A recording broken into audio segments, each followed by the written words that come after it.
Aí, João, sou mais um na fila, à espera de mudanças e dias melhores, pois o sistema em que vivemos é totalmente negligente. Mas aí, não devemos abaixar a cabeça pro sistema oponente. Aí, mano, é desse jeito. Eu sei que eu vou um dia ver a mudança aqui chegar. Espero que isso um dia venha acabar e meu sonho aqui se realizar.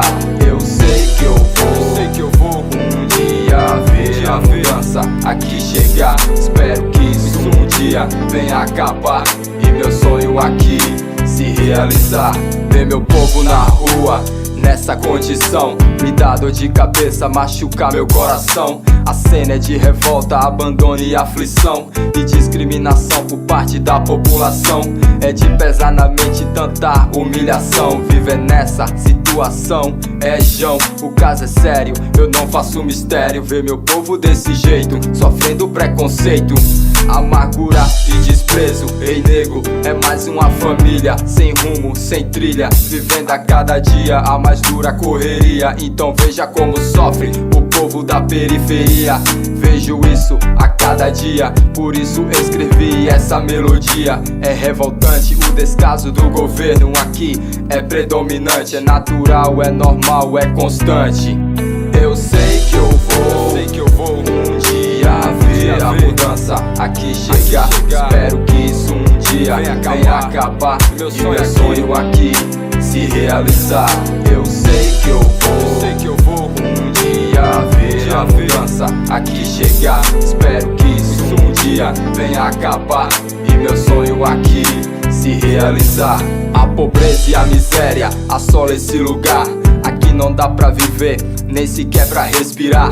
Meu povo pede socorro pra sair desse lugar, pra nunca mais voltar, pois a cena que vejo é de sofrimento, angústia e lamento. Sonhos jogados ao vento, pessoas vivendo ao relento.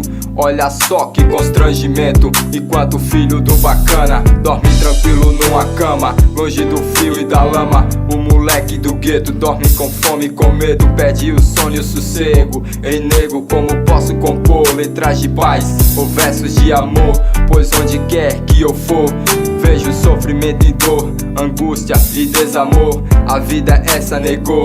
Oh meu Deus, por favor, ouça o meu clamor, pois aqui estou. Eu sei que eu vou um dia ver a mudança aqui chegar. Espero que isso um dia venha acabar e meu sonho aqui se realizar. Eu sei que eu vou um dia ver a mudança aqui chegar. Espero que isso um dia venha acabar e meu sonho aqui se realizar. Quinta Máfia, CL é gangsta, é desse jeito, é por vocês, diretamente do gueto relatando os fatos.